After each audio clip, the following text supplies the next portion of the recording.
Saludos, amables televidentes, qué bueno estar con ustedes ya al inicio de la semana, en el primer día laborable, y tener dos personas que vamos a conversar con ustedes desde el canal 74 del programa Escritorio.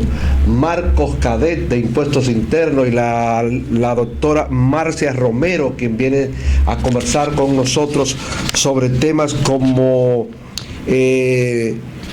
donaciones y sucesiones, que hay mucha confusión con estos dos temas y es importante que ellos estén aquí. Buenas tardes, Marcos, saludos, placer tenerte por aquí.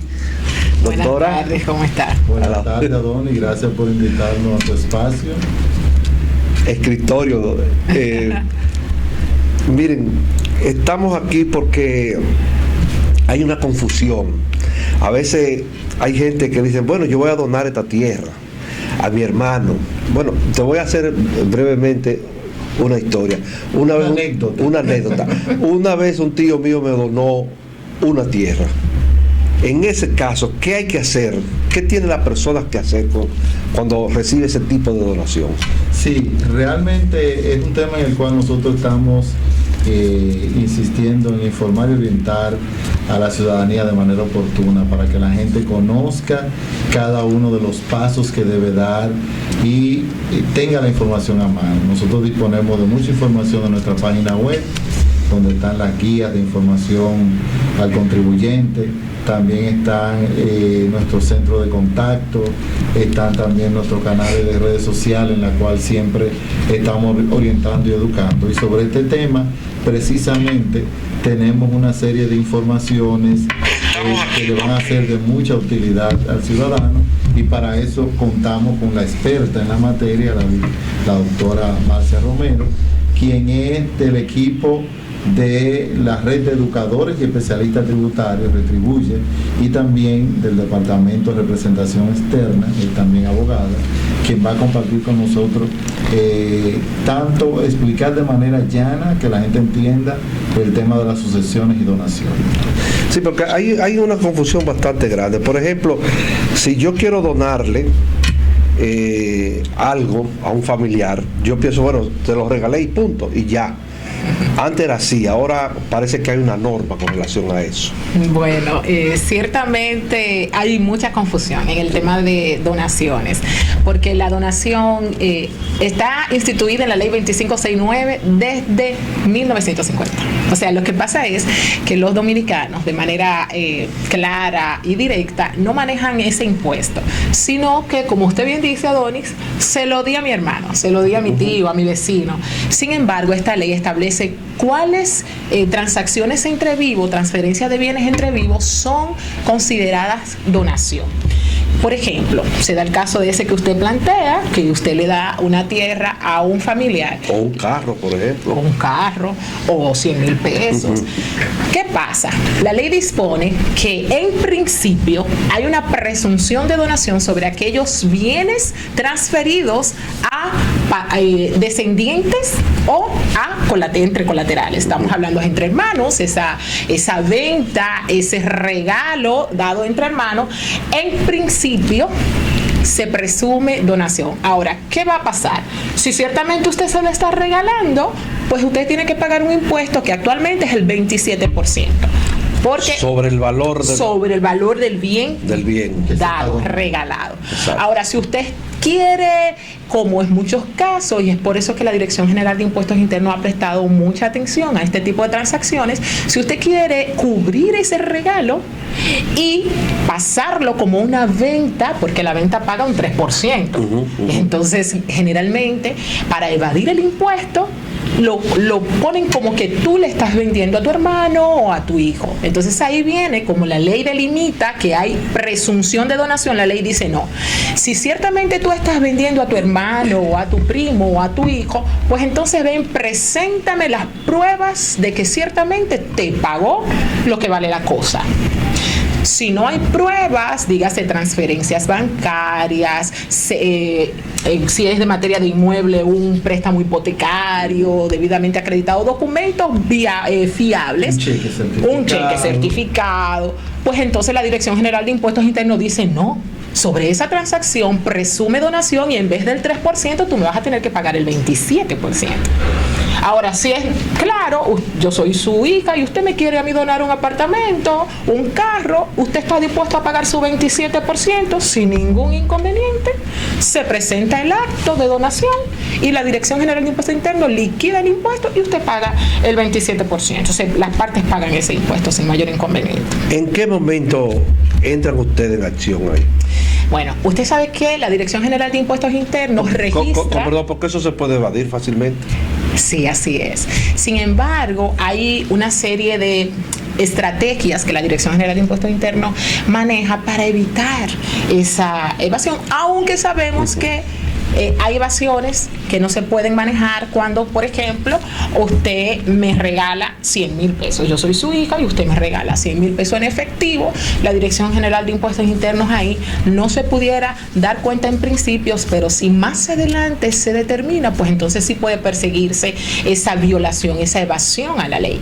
Sin embargo, en materia de inmueble y en materia de vehículos, hay un paso previo que hay que hacer en la Dirección General de Impuestos Internos para poder transferir en el registrador de título o en vehículo de motor, y es allí cuando se puede evidenciar. Si es una donación, págame el 27%, si es una transferencia, pues el 3%. El 3%. Entonces, en esas transacciones, ahí sí la Dirección General de Impuestos Internos interviene.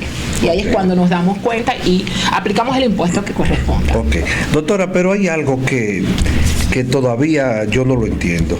Por ejemplo, yo le puedo donar a mi hijo un carro, decirle, mira, Arnaldo o María Alejandra, ese carro es tuyo. Y ellos pueden dejarlo a mi nombre. Bueno, pues usted no se le... O con perdón, o le puedo donar un solar, por ejemplo, un terreno, claro, y dejarlo a mi nombre. Bueno, pero es que hay... De eso se trata también, de que la gente tenga la información para que haga la cosa correctamente y establezca, digamos, de manera transparente los pasos que tiene que dar para que las cosas queden registradas, formalizadas. Porque una vez usted no formaliza ni realiza la cosa adecuadamente, pues entonces hay, digamos, algún determinado interés de evadir su responsabilidad ante el fisco. Y el tema es que allí, en ese ejemplo que usted nos plantea, sus hijos no tienen el derecho de propiedad. Ellos tienen el permiso del uso y el usufructo de ese bien. Que es muy distinto. Que es muy distinto. Ellos no van a poder vender, enajenar esos bienes. Lo van a poder usar, pero no van a poder disponer de ellos. Pero doctora, hay algo que yo quiero puntualizar en esto, porque el tema está muy interesante. Sí. Yo quiero puntualizar algo, doctora. Yo puedo repartir en vida, la Claro, herencia en vida. así es. Esto es de Arnaldo, esto es de María Alejandra. Así es, pero ahí también hay otro punto que viene del derecho civil, y es la reserva hereditaria. Usted puede tener 3 hijos y usted dice, de esos 3 yo le voy a dar a 2 una casa. Si usted hace equitativamente la donación y no hay ningún inconveniente dentro de esos 3 herederos, usted puede en vida donar y pagar el 27%. Oh. En vida, porque la donación es una transferencia entre vivos. No podemos aplicarle la sucesión porque todavía no está el fallecimiento. Exacto. Y la sucesión nace cuando muere la persona, el de cuyos. Entonces, si usted va a donarle a sus hijos, sin ningún problema puede pagar el impuesto de donación, que es el 27%. Pero el derecho civil, el Código Civil, en el artículo 913 en adelante, establece una figura jurídica que le llamamos reserva hereditaria. En el caso, por ejemplo, de las personas que quisieran donar a terceros bienes propios que no son sus descendientes o sus ascendientes, digan, no son hijos, no son padre, madre, que son los que entran primero en el orden de heredar, pues entonces usted debe de cuidar esa reserva hereditaria. ¿Y qué dice el Código Civil? Bueno, que si yo tengo un hijo, yo no puedo donar más del 50%. Si yo tengo 2 hijos, no puedo donar más de la tercera parte de mi herencia. Y si tengo 3 hijos o más, no puedo donar más de la cuarta parte. ¿Qué es lo que está haciendo el legislador allí? Está cuidando una porción de la herencia para los que sí en verdad son herederos. Y eso es una materia civil, lejos de la materia tributaria. Pero es importante que cuando una persona vaya a donar, tome en cuenta la reserva hereditaria. Ahora, la Dirección General de Impuestos Internos no entre en juego en esa parte, porque ya esa parte le corresponde al juez que va a deliberar la sucesión. Pero la Dirección General de Impuestos Internos tiene que ver única y exclusivamente con la masa hereditaria o con el bien donado, que es la parte que nos corresponde a nosotros por ser la entidad recaudadora. Eso va con la esposa también. Bueno, es que con las esposas hay otro tratamiento, porque entre los esposos la venta no es permitida. El Código Civil establece una serie de pero la venta no, pero la donación. Por ejemplo, yo le puedo donar a mi esposa una camioneta. Hacerlo. María Argentina, esta camioneta es tuya. Puede hacerlo, claro, puede hacerlo, pero para que su esposa tenga la titularidad de esa camioneta, la matrícula debe pagar el 27%.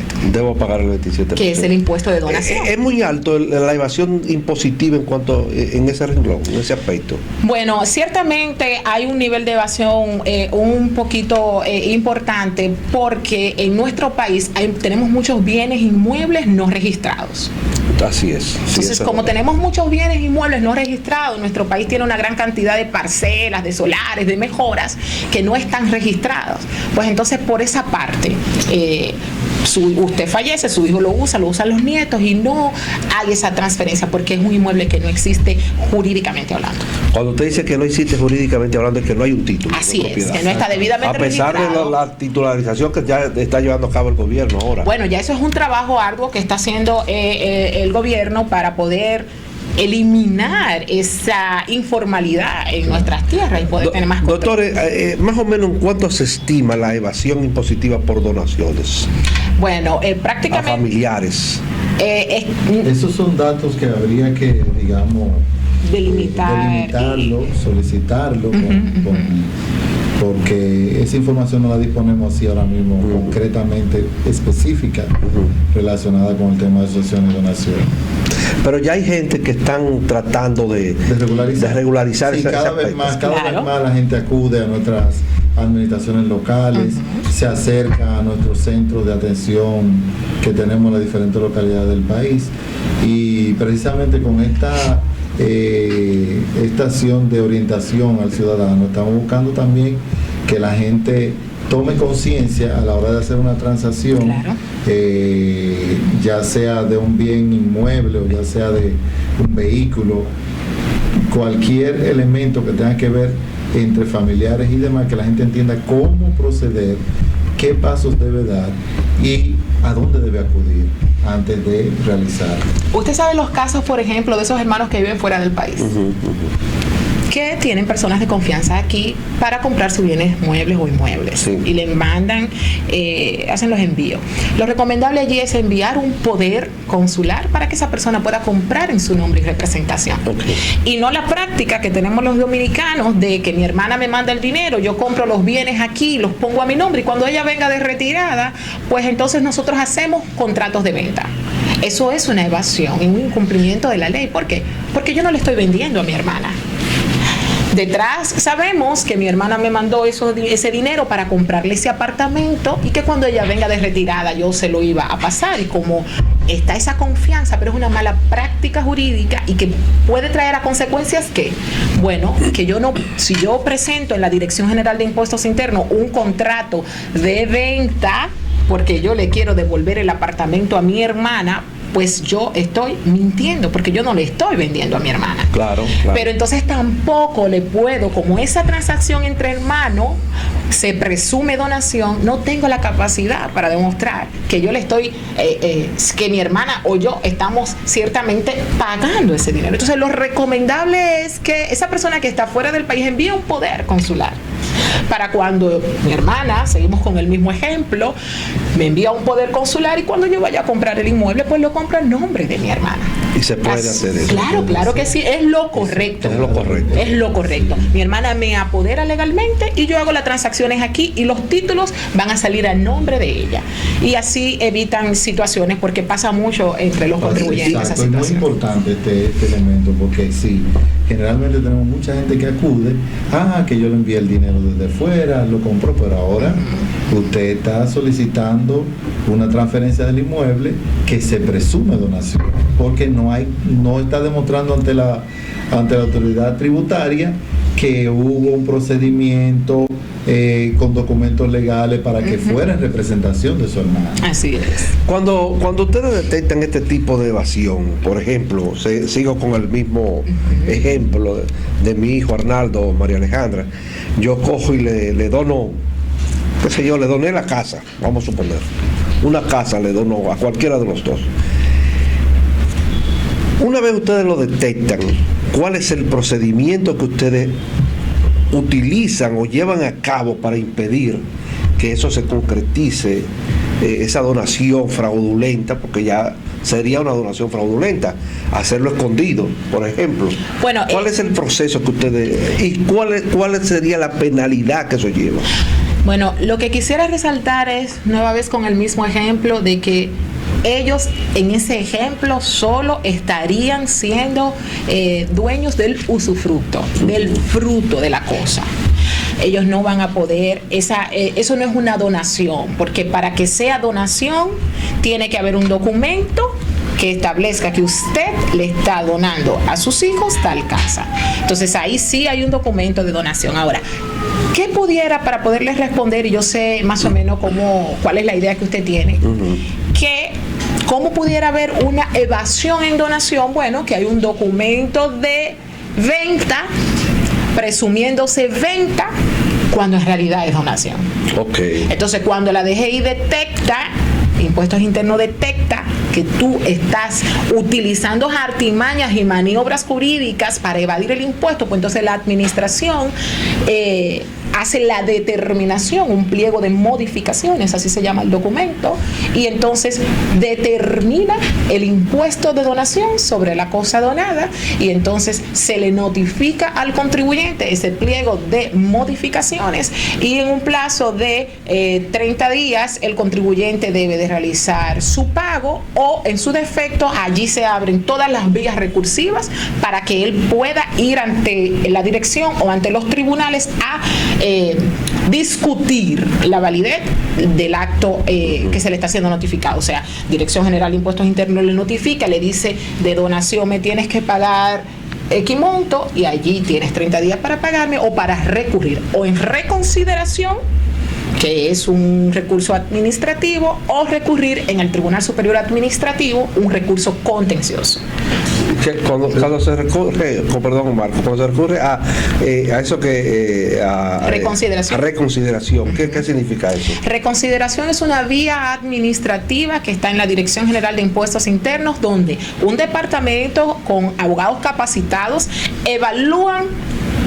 Es una parte interna de la administración, pero toma decisiones particulares. Y allí ve lo que hizo la administración, que en este caso son las administraciones locales, las que liquidan los impuestos de donación, y lo que dice el contribuyente. El contribuyente apodera reconsideración y le dice: mira, el acto de donación que me está siendo notificado por la administración local X no es correcto, por esto o por aquello. Entonces, reconsideración ve allí las pruebas que presenta el contribuyente versus lo que hizo la administración. Entonces, reconsideración pudiera reconsiderar lo que hizo la administración local, o bien pudiera mantenerlo. O ratificarlo. Así es. Es una segunda instancia. Exacto. Es una vía para que se defienda el contribuyente. Es importante que el ciudadano entienda que no hacer la cosa correctamente tiene consecuencias. Consecuencias desde el punto de vista tributario, tanto de pagar los impuestos correspondientes como sus debidas penalidades o los recargos e intereses que conlleva, pero a la vez también el efecto sobre una propiedad que usted no va a poder tener a su nombre. Claro. O un bien en el cual usted no va a poder hacer la transacción. O sea, claro. Sobre eso quería preguntarte, antes de irnos a la pausa. Yo quería preguntarte, por ejemplo, ustedes detectan que hay un fraude en una supuesta donación que yo hice, vamos a suponer. ¿A partir de cuándo y en qué momento comienza a correr la mora, por ejemplo? Inmediatamente se le notifica el pliego de modificaciones. Ahí comienzan a correr los recargos e intereses que establece el Código Tributario. Ahorita usted me preguntaba eso, sobre qué penalidades están. Los recargos e intereses que conocemos del Código Tributario. Okay. Ahora, hay algo que quiero acotar, es que si usted va a hacer una donación, usted está consciente y va a pagar su 27%, usted tiene 30 días para presentar esa donación, porque si no, entonces va a estar sujeta a recargos por declaración. Y hay acuerdo de pago también. Sí, claro, una vez se notifica el pliego de modificaciones y que ya está el impuesto liquidado, la administración puede, según lo que establece el mismo Código Tributario, dar hasta 12 meses para acuerdos de pagos. Eso ya está a discreción de la administración local, pero lo que el legislador ha dispuesto es un plazo de 12 meses como máximo. Ok. Vamos a hacer una breve pausa, amables televidentes, y en breve regresamos con más, hablando sobre estos temas tan interesantes con la doctora Marcia Romero y el licenciado Marcos Cadena.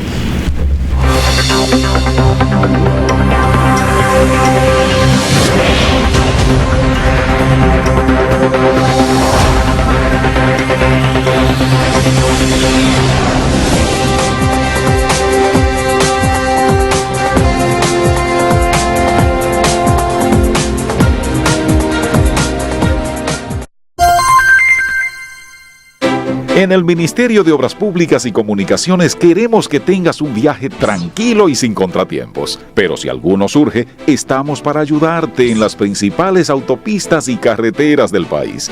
Salva el número de la asistencia vial 829-688-1000.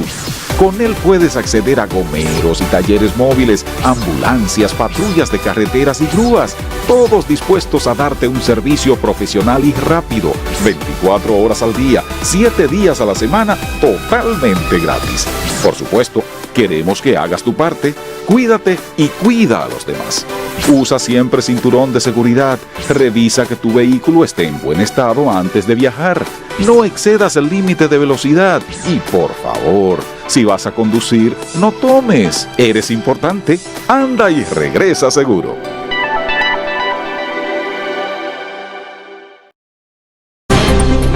El problema del lavado de activos y financiamiento del terrorismo es mundial, pero las consecuencias son locales. Esta lucha es un asunto de todos. Si al viajar llevas o traes más de $10,000 o su equivalente en cualquier moneda, título o valor, decláralos. Cuando cumples, aportas a la solución. Juntos podemos lograrlo. Dirección General de Aduanas, más abierta que nunca.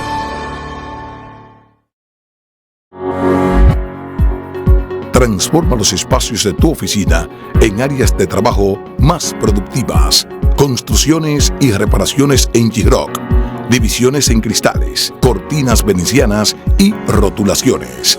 La seguridad de tu negocio es muy importante. Laminados de protección solar y seguridad para tu vehículo, oficina y hogar. Comunícate con nosotros a los teléfonos 809-373-9280.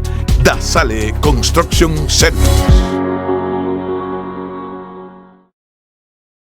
En Impuestos Internos somos los responsables de la recaudación de los principales tributos que sostienen las operaciones del Estado y contribuyen con el desarrollo del país.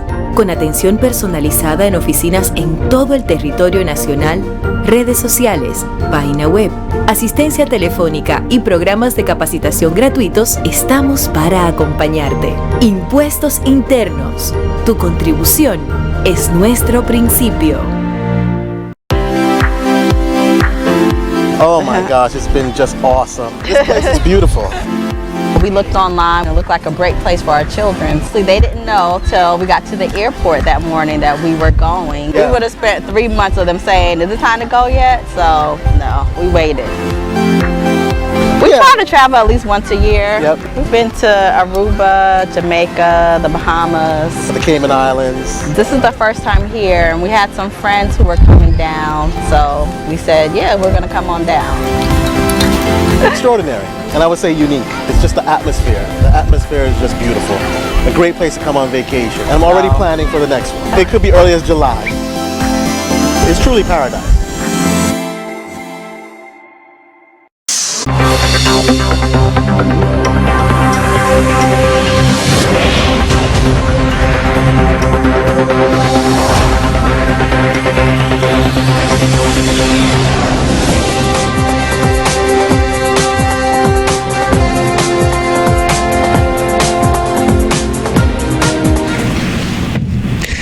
Bien, Bien, amables televidentes, ya estamos de regreso con ustedes en el programa Escritorio, que cada día a esta hora llega a ustedes a través del canal 74 de Claro y de Telecable Dominicano, así como por nuestra web en tiempo real www.gdmestudio.com y por las aplicaciones de Televisión Dominicana y WinTV en el canal 207.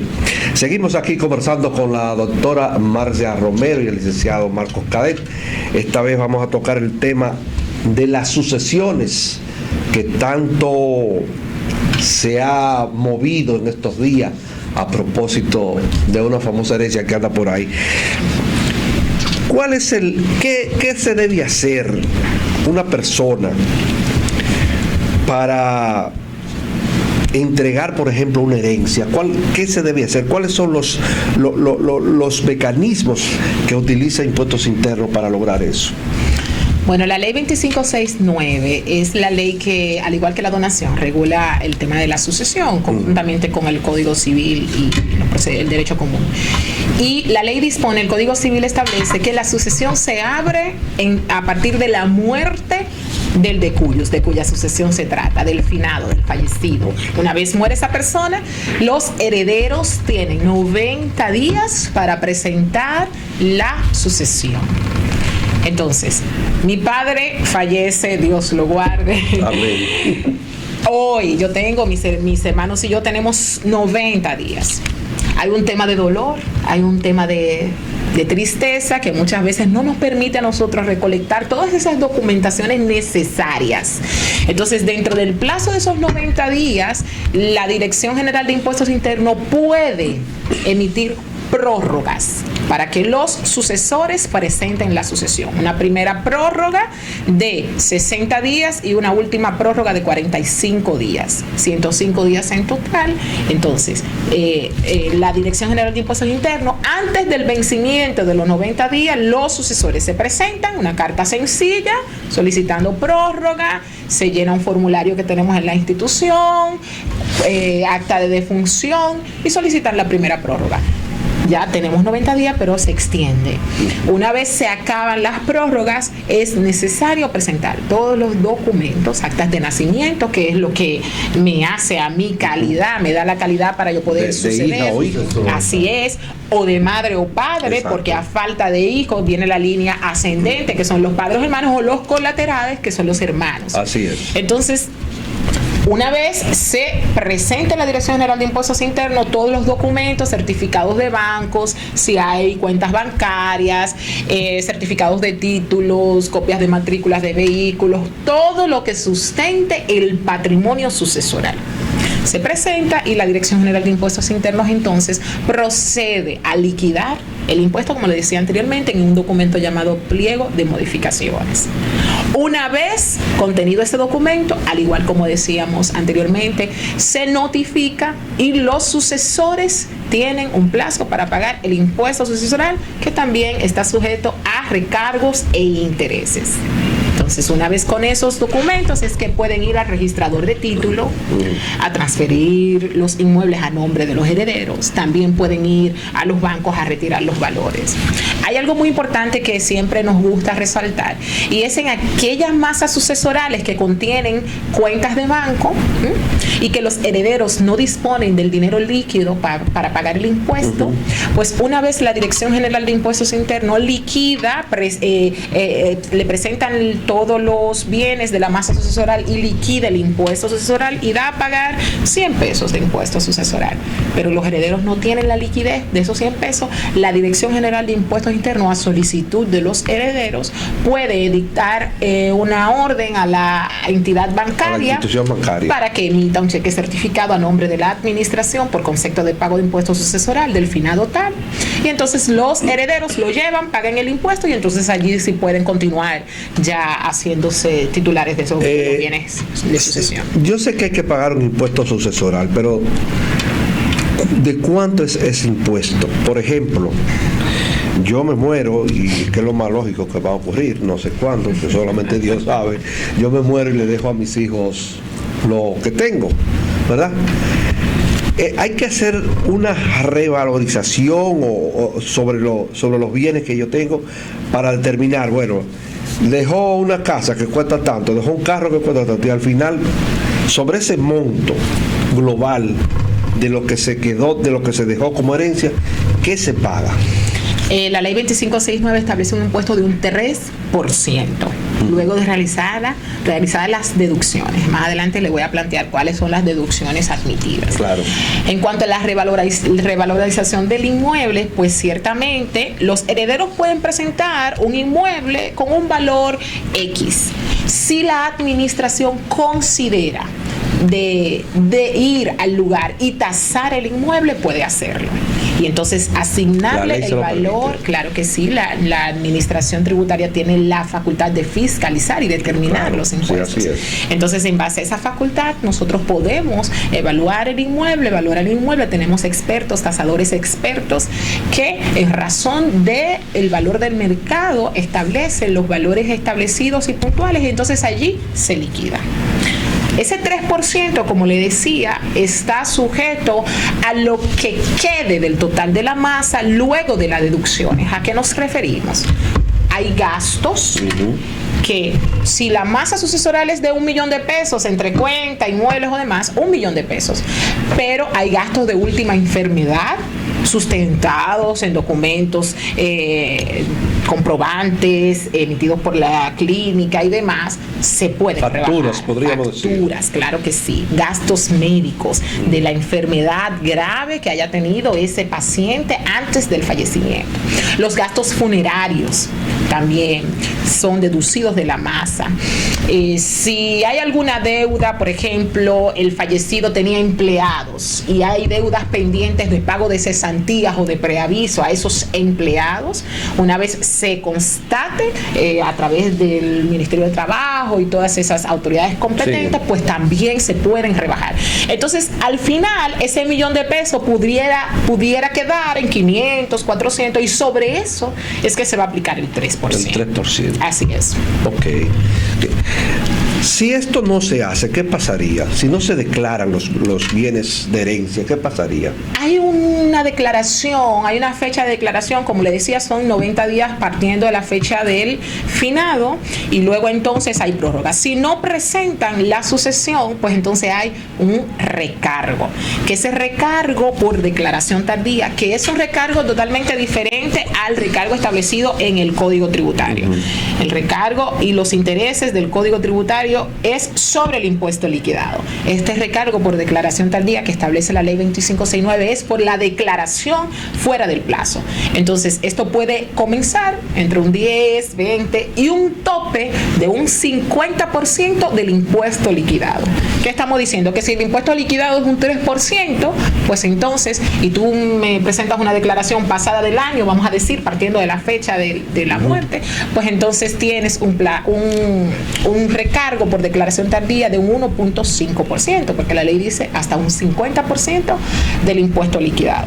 Y un ejemplo práctico es que si yo tengo una masa sucesoral, por ejemplo, de $1.000.000, el 3% de ese $1.000.000 son $300.000.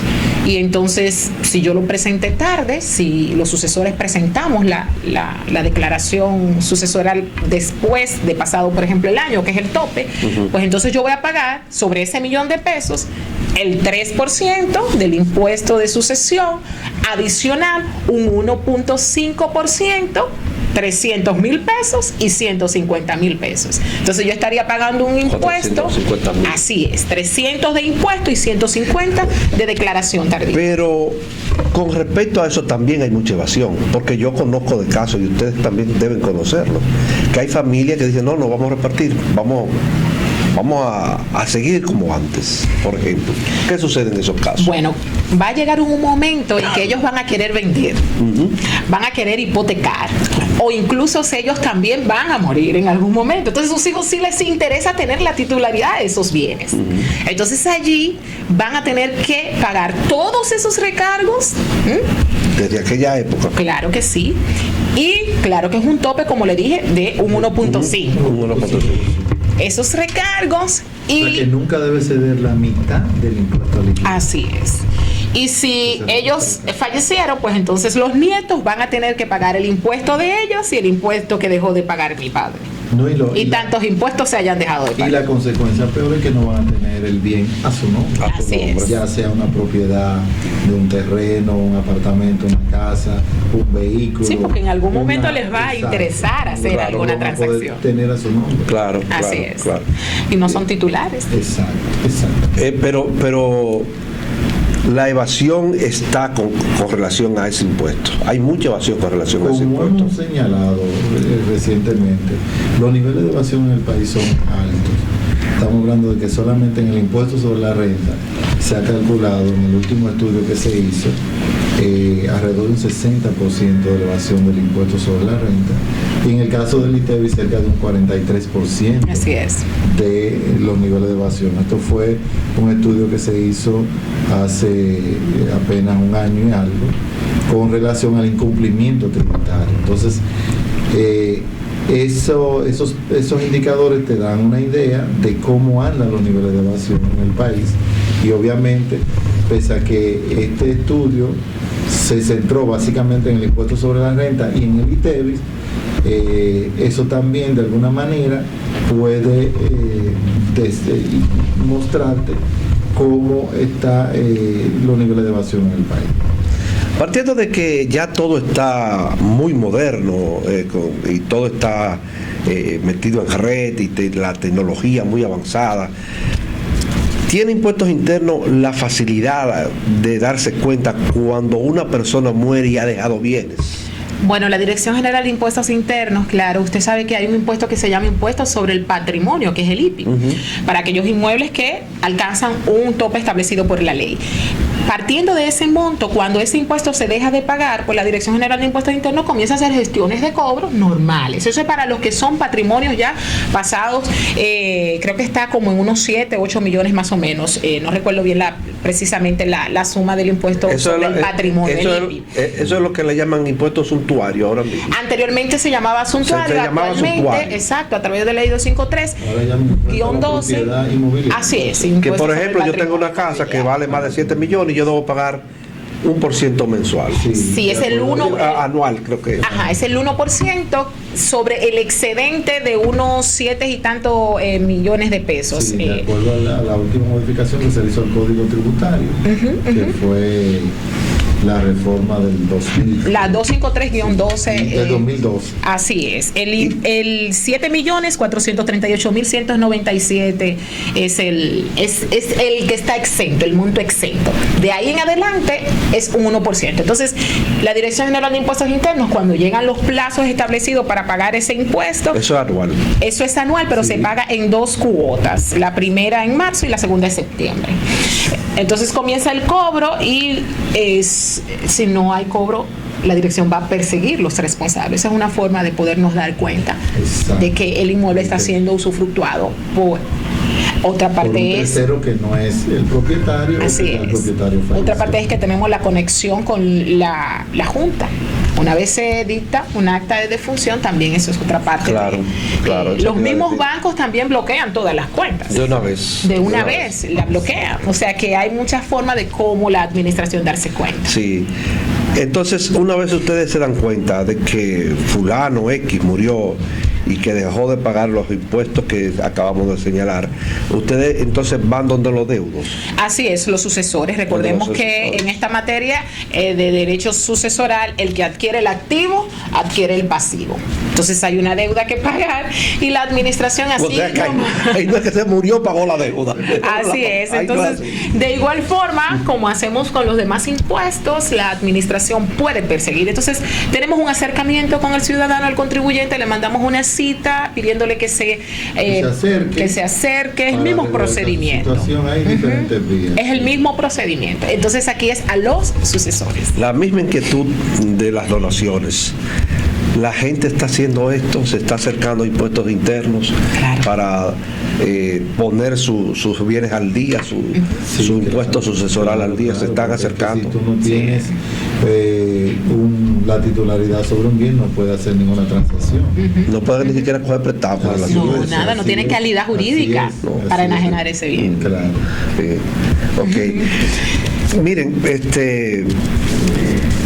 ustedes, Impuestos Internos puede determinar o tienen su en su base de datos cuántas herencias están ahora mismo en esta vía de pagar esos impuestos.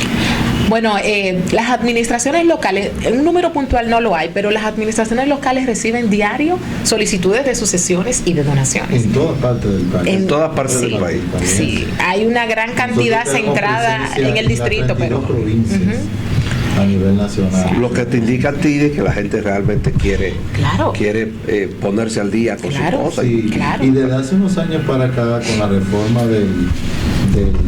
la reforma inmobiliaria que ha estado viviendo el país, los mismos esfuerzos que ha hecho el gobierno con el tema de la titularidad, eso ha hecho más frecuente que la gente acuda a regularizar la situación de un patrimonio, de un bien inmueble, y el primer, digamos, uno de los puntos clave para poder regularizar tu situación y tener tu bien debidamente legalizado es cumplir con los aspectos tributarios y fiscales.